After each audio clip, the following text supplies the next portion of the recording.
اب میں آپ کے سامنے حنفی مسلک کے مطابق نماز کا طریقہ مرحلہ وار بیان کر دیتی ہوں۔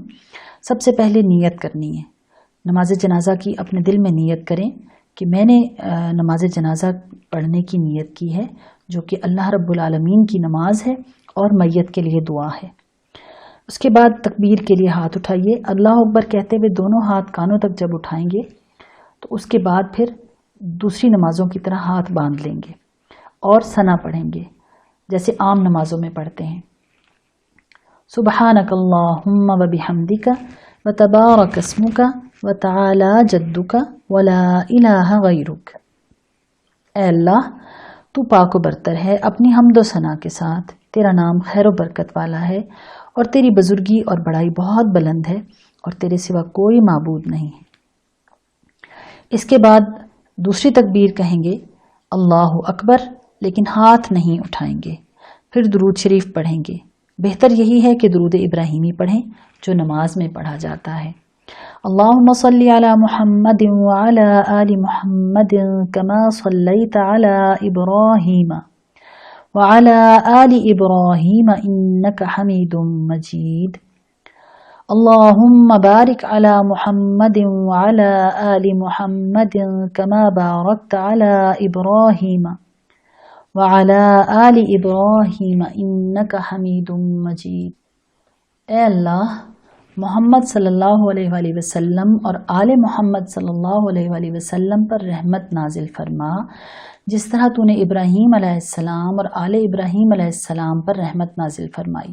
بے شک تو اپنی ذات میں آپ محمود ہے۔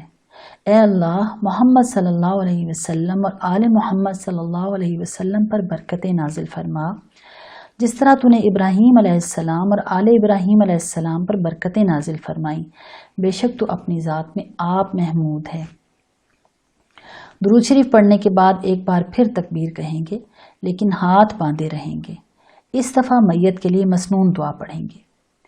اللہم اغفر لحینا و میتنا و شاہدنا و غائبنا و صغیرنا و کبیرنا و ذکرنا و انثانا۔ اللہم من احییتہ منا فاحیہ علی الاسلام ومن توفیتہ منا فتوفہ علی الایمان۔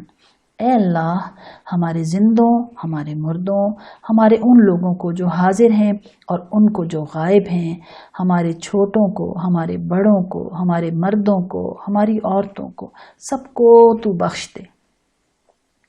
اے اللہ، ہم میں سے جس کو تو زندہ رکھ اسے اسلام پر زندہ رکھ، اور ہم میں سے جس کو تو موت دے اس کو ایمان کے ساتھ موت دے۔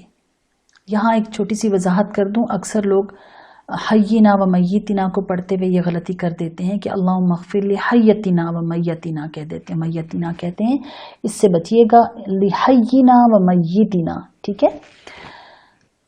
اچھا، اگر یہ مسنون دعا نہیں یاد یا اس کے ساتھ اور بھی کئی مسنون دعائیں ہیں وہ بھی نہیں یاد، تو کم از کم اتنا ضرور کہہ دیجئے، اللہم اغفر للمؤمنین والمؤمنات والمسلمین والمسلمات۔ اے اللہ، تمام مومن مردوں، مومن عورتوں اور مسلم مردوں اور مسلم عورتوں کی بخشش فرما دے۔ جنازے کی نماز میں جو فرض ہے وہ ہمیں پتہ ہے کہ قیام اور 4 تکبیریں فرض ہیں، اور ہر تکبیر ایک رکعت کی قائم مقام ہے، اور دعا چونکہ نماز جنازہ کی سنتوں میں سے ہے، اگر نہ بھی آتی ہو تو نماز جنازہ ادا ہو جاتی ہے، چونکہ اجتماعی طور پہ پڑھی جا رہی ہوتی ہے اور امام صاحب کی دعا میں آپ شامل ہو جاتے ہیں۔ اس کے بعد چوتھی تکبیر جب کہیں گے دعائے مغفرت پڑھنے کے بعد، تو اس بار بھی ہاتھ نہیں اٹھائیں گے اور اس کے بعد سلام پھیر دیں گے دونوں طرف۔ تو اب میں ایک دفعہ پھر اس کا خلاصہ آپ کو بتا دوں کہ صرف پہلی تکبیر میں ہاتھ اٹھانے ہیں، باقی 3 میں نہیں اٹھانے۔ امام بلند آواز سے تکبیریں کہے گا اور مقتدی آہستہ آواز سے کہیں گے۔ پہلی تکبیر کے بعد ثنا، دوسری تکبیر کے بعد درود شریف، تیسری تکبیر کے بعد دعائے مغفرت اور چوتھی تکبیر کے بعد دونوں طرف سلام پھیرنا ہے۔ تو جن خوش قسمت لوگوں کو موقع ملتا ہے، خواتین کو، کہ وہ حج اور عمرے کے لیے جائیں، تو آپ ان سے ضرور یہ بات کہیں، اور خود بھی جب آپ کو موقع ملے کہ وہ ضرور نماز جنازہ کی ادائیگی کا موقع اپنے ہاتھ سے نہ جانے دیں، اور بہت سارا اجر اپنے لیے بھی سمیٹیں اور بہت سی دعائیں جانے والوں کو بھی دیں۔ تو اب بھی اس ساری گفتگو میں ہم نے الحمدللہ نماز باجماعت کا طریقہ بھی سیکھ لیا، اور اس کے علاوہ نماز جمعہ اور نماز جنازہ کے کچھ مسائل بھی ہم نے واضح ہو گئے ہمارے سامنے۔ تو اللہ تعالیٰ اس ساری گفتگو کو خالصتاً اپنی رضا کے لیے قبول فرمائے، جو کوئی کمی بیشی ہو گئی ہے اس پہ درگزر کا معاملہ فرمائے، اور ہمیں توفیق دے کہ ہم خود بھی اپنی نمازوں کو بہترین کر سکیں، ان کی روح کے ساتھ ادا کر سکیں، اور ایسی نمازیں ہوں جو روشن ہو کر نکلیں اور اللہ تعالیٰ کے ہاں قبول ہو جائیں، اور اس کے ساتھ ساتھ ہم اپنے زیر تربیت آنے والے افراد کو بھی نمازوں کی صحیح ادائیگی کا طریقہ سکھا سکیں۔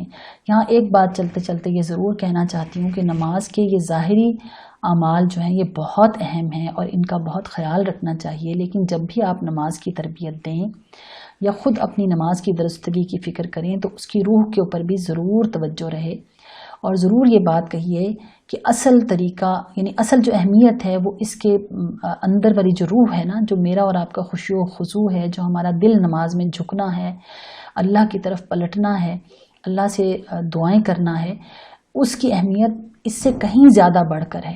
طریقہ بالکل درست ہو وہ بھی بہت ضروری ہے، لیکن اگر اس میں روح نہ ہو تو پھر یہ انتہائی خوبصورت لاش کی طرح ہے، اور اللہ نہ کرے کہ میری اور آپ کی نمازیں جو ہیں وہ بے حضور ہوں، اور اللہ نہ کرے کہ وہ اللہ تعالیٰ ان کو کسی گندے کپڑے کی طرح لپیٹ کر ہمارے منہ پہ دے مارے۔ اللہ تعالیٰ محفوظ رکھے مجھے بھی اور آپ کو بھی، سب مسلمانوں کو اس بات سے اللہ محفوظ رکھے کہ نمازیں جو ہیں ادا بھی کریں اور خدا نہ خواستہ ہمارا بھلا نہ ہو۔ تو جب بھی آپ تربیت کا کام کریں گی تو نماز کے اندر کے خشوع و خضوع کی طرف ضرور توجہ دلائیں، اس کی روح کے اوپر زیادہ فوکس کرنے کے اوپر ضرور توجہ دلائیں۔ وآخر دعوانا ان الحمد للہ رب العالمین۔